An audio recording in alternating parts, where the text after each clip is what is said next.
And welcome to Marcus and Mike Show, guys. I am Mike. My man over here to the right is Marcus. Marcus, what's up today, man? Happy Hey, November. hey, doing pretty good. Yeah, it is the first day of November. That's right. Yeah, Friday.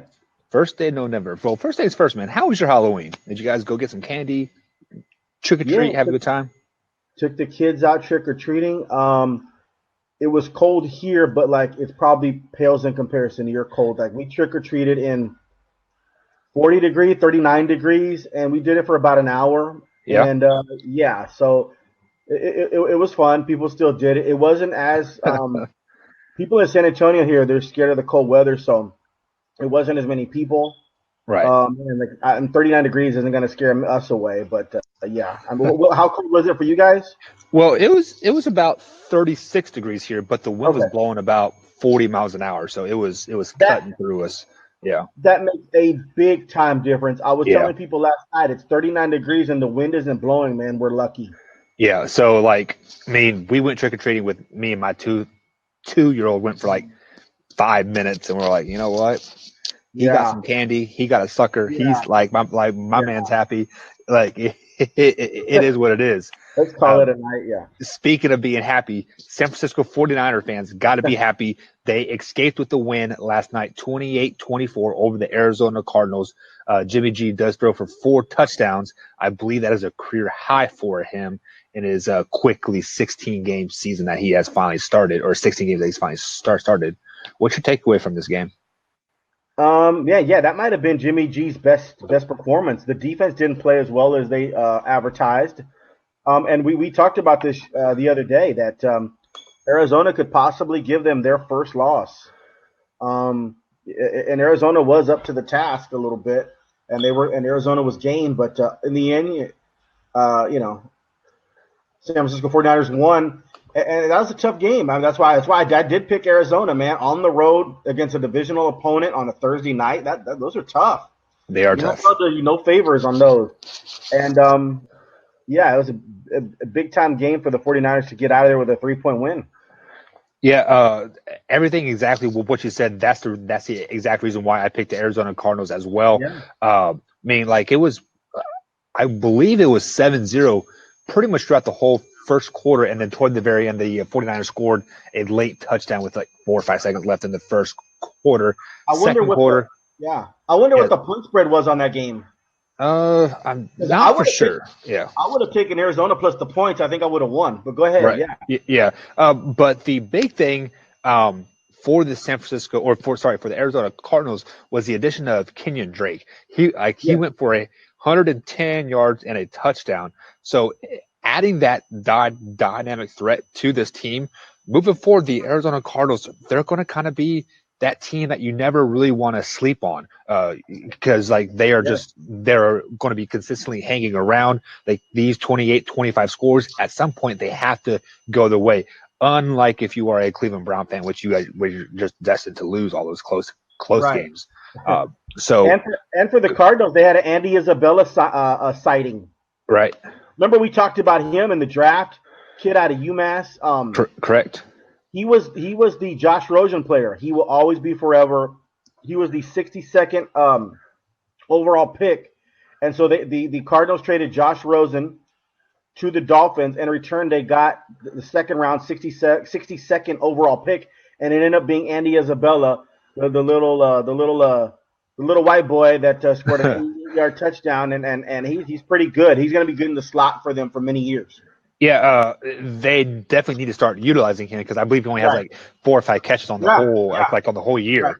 So like this last night, did have one catch for that 88 yards Right. for the touchdown, which was great for them. A great momentum swing, I guess, moving forward. So looking at the Cardinals' schedule moving forward, it's a very good possibility these guys could go 500 because they do play the Yeah. Bucks next. Then they play the 49ers again, and then they play the Browns.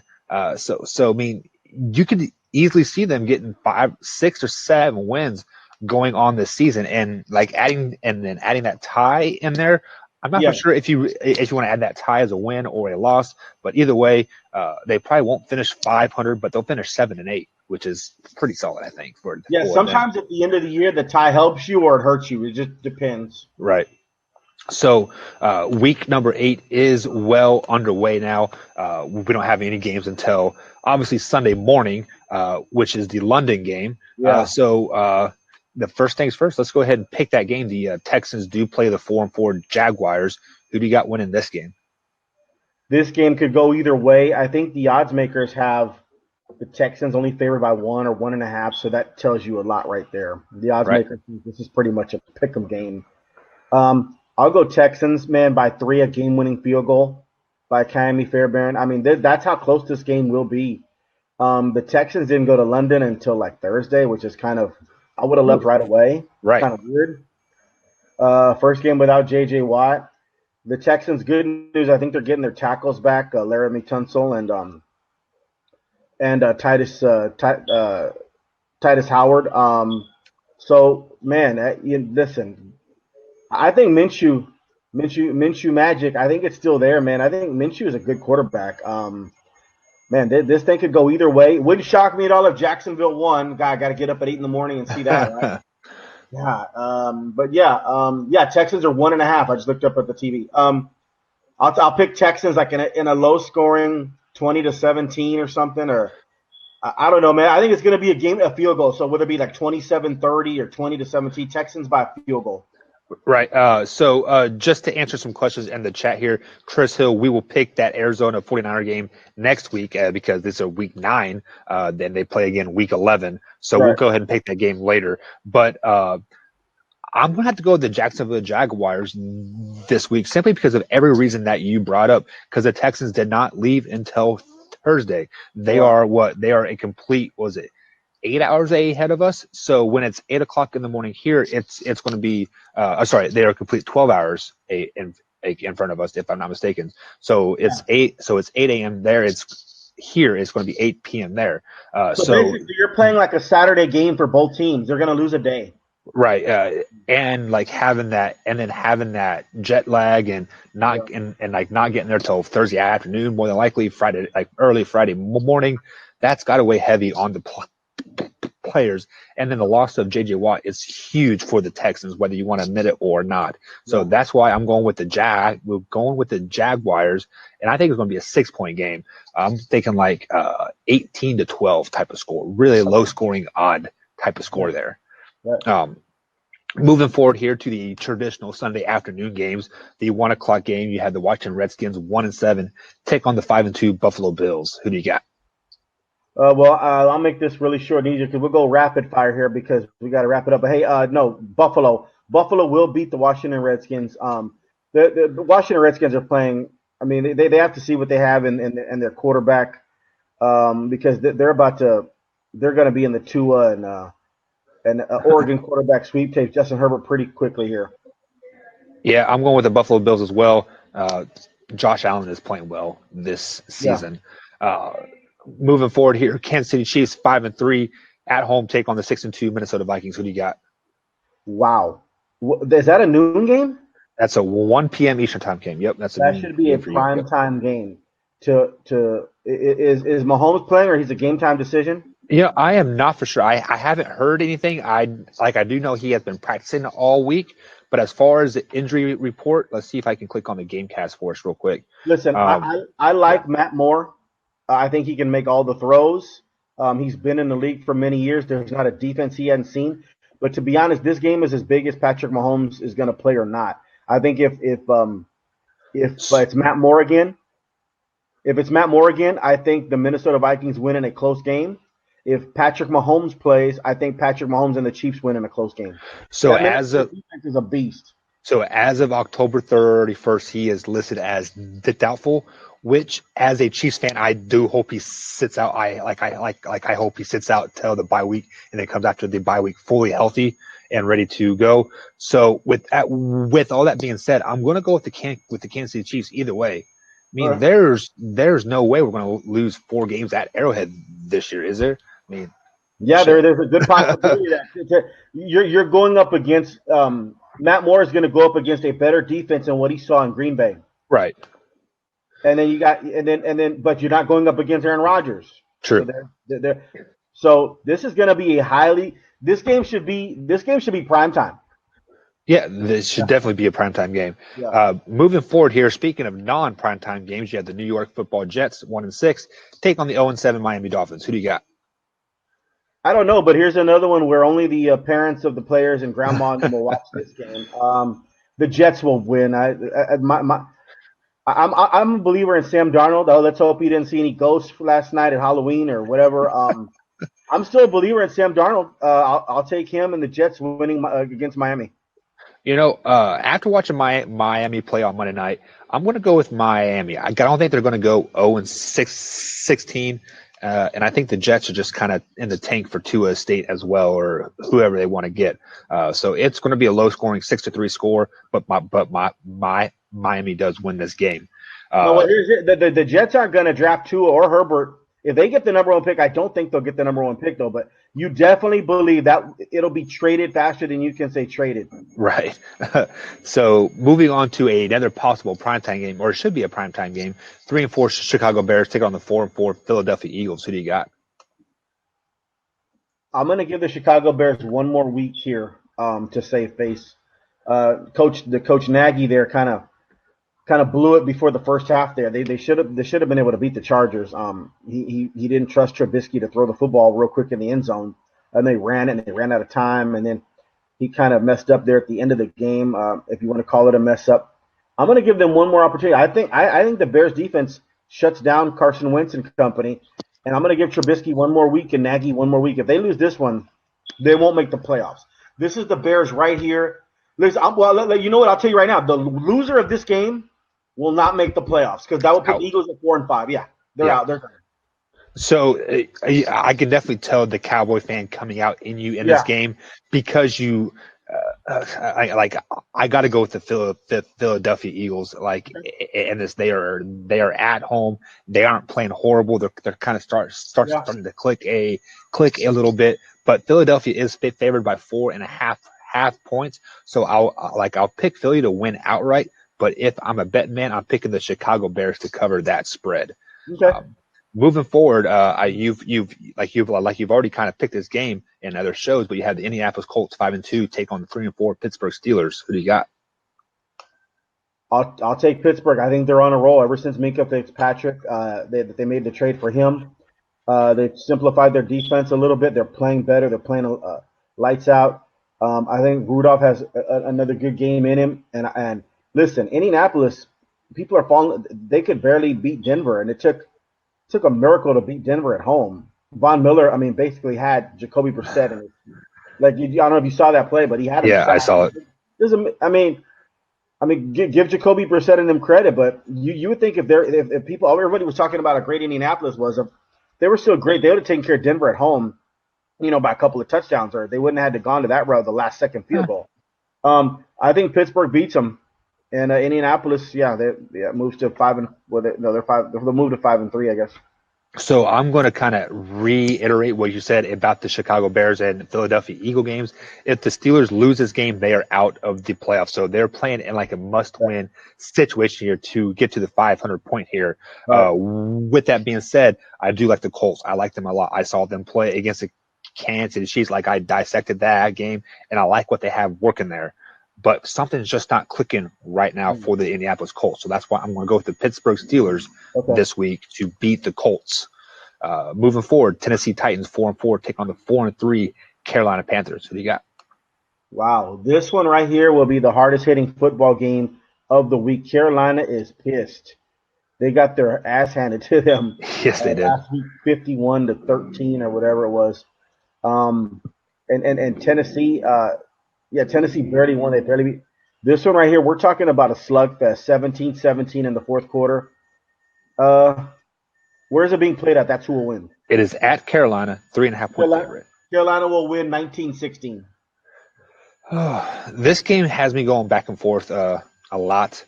I think both these teams are kind of overrated by their record-wise goes. I'm going to go with Carolina because they are the home team. Now we're moving to the Sunday night games, the 4:05 times here. Detroit Lions 3-3-1 on the season, take on the 3-4 Oakland Raiders. Who do you got? I think the Raiders come up. This is another one. This is is it in? It's at Raiders, right? It is at Oakland. Yep. and next year that'll be at Vegas. Right. And I guess that stadium will be ready. I want to go to a game. My sister lives in Las Vegas, and I'm going to probably go to a couple of those games. That'd be I nice. don't know if they're going to – the stadium's supposed to be ready, but if it's not, they're going to play where the UNLV Rebels play. Right. Which is, I've heard, is a nice stadium. It is. This is another one. If it was in Detroit in the Dome, I would take Detroit by a field goal. But it's at Raiders in the grass. I'm going to go ahead and take the Raiders by 3. So this is going to be the Kansas City Chiefs fan coming out in me, rooting for them. I got to go with the Detroit Lions. I think they are a better, well-rounded team, and I just can't have Oakland catch ground on my Kansas City Chiefs while Patrick Mahomes is out. So I got to go with Detroit this week. Michael, I'm gonna tell you right now, it's scary times for the Chiefs because if they happen to drop that game to Minnesota, then the Raiders win. It's a lot closer than you want to see. Yeah, the Raiders will be 4-4, and the Chiefs will be 5-4. So it's a virtual. Yeah, I'm rooting for you. So another primetime game here. We have Tampa Bay Buccaneers 2-5 on the season, take on the 6-2 Seattle Seahawks. Who do you got? Oh God, it's crazy. It's Tampa Bay, right? Yep. No. It is at Seattle. Oh, but it's Tampa Bay at Seattle. Yes. What's funny is Seattle will win this game, but it won't be like I don't think it'll be like, oh, Russell Wilson, 5 touchdowns, and no, he might throw 5 touchdowns. But I think Tampa Bay will be right there with him. Tampa Bay is one of those teams that they're going to play. Bruce Arians has still got the locker room. He hasn't lost the locker room. Yep. Jameis Winston starting to come into his own a little bit. Yeah, I think this is back and forth, and Russell Wilson has the ball at the end, and I don't know what the point spread is, but I wouldn't take Seattle by more than like a touchdown. So I'd be like 41-38 Seattle. So the point spread is 4.5 points. See, Vegas is onto something. You would think that Seattle would be favored by more than that. Right. They are a good-looking team. Yeah, but Tampa Bay, they know that Tampa Bay does come to play. Yes. Tampa Bay will lose. I'm talking 41-38 Seattle. Yeah, I'm going to kind of utter everything that you just said there. Exact carbon copy. Whoever has the ball last will win this game. I think it's going to be the Seahawks. Give me Russell with 30 seconds left in the game. I think he wins it out. 4:25 game here. We have the Denver Broncos 2-5. I'm sorry, the Cleveland Browns 2-5 take on the 2-6 Denver Broncos. Who do you got? Man, I was watching this fat Nationals fan slide across the thing like he was like 500 pounds and he slid because they won the World Series. Man, I got completely distracted by 500 pounds celebrating the Washington Nationals win. It's on HBO. His name is Clinton. You got to see this. You go look at it. My God. Man, he just motivated me to not to eat today, man. That's tough, man. That's tough. I don't want to look like that, man. God. He would look like if you combine both of us. And then we still would be, more. I mean, that dude. How much are you? How much do you weigh, Michael? I'm 220, man. I'm 230. So we're 450. He might have us beat, man. That's tough. Go look at this guy named Clinton. He did a belly dive. This dude, and he had his shirt off. It's freezing cold over there. I got completely distracted. Nick, what's the game again?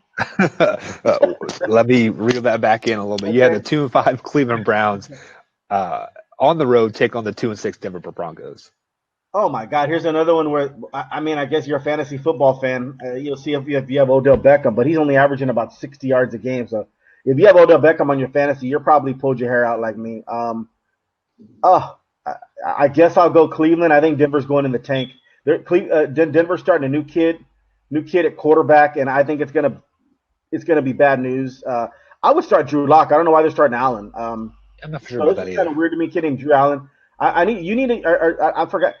You need to start Lock. I mean, I don't get it. He's a second-round pick, the 41st overall pick. I don't know why they're starting Allen, but give me Cleveland. I think Cleveland's heard all the crap all week about how much they suck, and sometimes when you hear that, we'll find out a lot about Cleveland. I'm gonna tell you something. We're back here on Monday, which we will be right around this time. If Cleveland Browns, if we're talking about Baker Mayfield and oh man, I struggled again, and what's his Freddie Kitchens made another poor decision. It's really they're for real done. Yeah, you know what I mean. I think Cleveland wins a close game. Yeah, and I think they are for real done because it is hard to go to Denver, Colorado, and play at Mile High Stadium. Give me the Broncos 16-12. Okay. I'd like the other primetime late game here, 4:25. You have the Green Bay Packers 7-1 traveling to LA to take on the 3-5 Chargers. Who do you got? That is a pretty good game. They're playing in a 30,000 seat stadium, and I guarantee you 20,000 of them will be Packer fans. Right. So, no. That's going to be weird. Watch that game, and whenever Devontae Adams scores a touchdown, which he will, you're going to hear more. You're going to hear it's like a home game for the Packers. And right. then when Eckler scores for this Chargers, you won't even hear as much. You won't even hear it. They'll drown them out. I'm gonna go Chargers, man. Chargers. I don't think they're as bad as their record is. They're not. You know they're not. You know they're not. Knowing that they've been in your division, you've been watching them. They beat the Bears last week. I think they're going to get Green Bay this week, and there'll be a big time feather in the cap of the Chargers. And watch Bosa, man. Watch Bosa. Brian Bulaga, and who's the other tackle? Bakhtiari. You remember those guys? Bakhtiari and Bulaga. Yep, you're right. Either one of them, they'll line up Bosa maybe on both sides. I'm gonna watch that matchup. If they can neutralize Bosa, this will be fun to watch.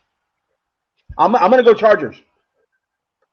So once again, this is a Kansas City Chiefs fan in me saying I gotta root for the Packers because the Packers beat the Kansas City Chiefs, and I don't want to see a 4-5 Los Angeles Chargers and a 4-4 Oakland team. Yeah. One game behind my Kansas City Chiefs. So I'm going to be rooting for the Packers, and I think they are going to win by 10 points Sunday afternoon there.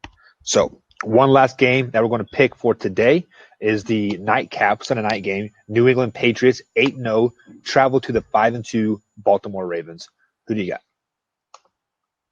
Yeah, I can't. I keep on waiting to see the damn New England Patriots slip up and lose.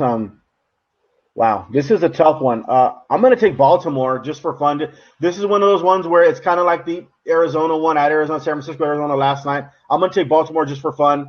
I think New England can't be perfect every week. And how is Bill Belichick's defense going to do against Lamar Jackson running around? Maybe he might struggle a little bit in figuring out how to get this done.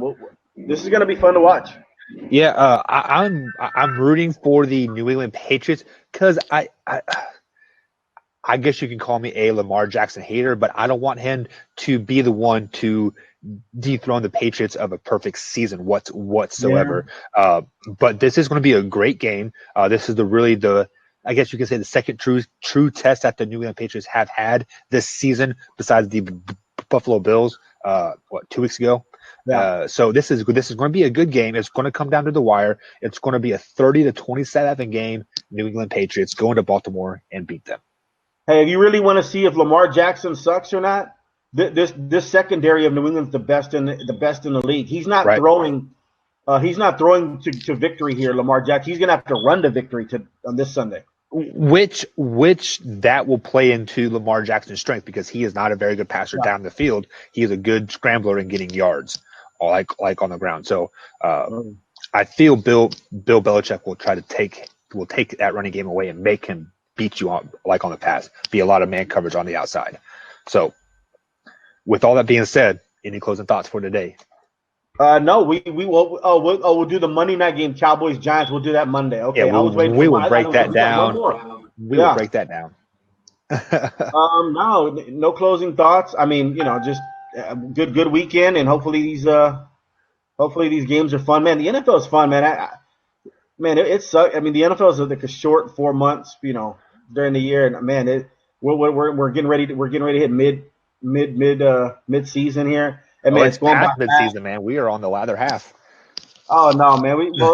Some people just played 7 or games. We're right at midpoint here. I mean, it goes by too fast, man. Like for real. So before we head out, for me, it's football all day because I got to wake up and watch Houston, then noon, then 3. I mean, it's just nuts. But go ahead. So before we head out, we saw the upset of K-State over OU last weekend here. Right. K-State jumped up to number 22 in the polls. They did. Okay, cool. Do you think they are warrant of that spot?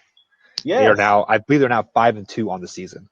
Man, you're 5-2 and you beat Oklahoma. Hell yeah, you are. I mean, I wish they wouldn't even. Oklahoma wouldn't. I knew it. See, you're a K-State fan, so you were like, oh god, they're gonna come back. I had confidence, man. They were up 18. There's no way they would have come back. They made They're it up 25, man. Yeah, it was no, and then it was. And I know that I flipped Yeah. away from the TV and it was 18, and I was like, "There's still no way," because then they made it 48-38, and I was telling my son, I was like, "Okay, cool, they made it 48-38. Okay, if they kick a field goal, if they Kansas State's going to win 48-41, or Kansas State's going to win, they score a touchdown, Kansas State's going to win 48-45. So there's no way." But I'm sure you were much more scared than I was about that game. You have no idea. Yeah. So, all right, Right. man. So that's going to be it for you guys. Thanks for joining us. Be sure to like, comment, subscribe, all that good stuff. iTunes and Spotify is where you can find our podcast. Join us Monday, Cowboys versus Giants. Yeah. Have a good day. All right.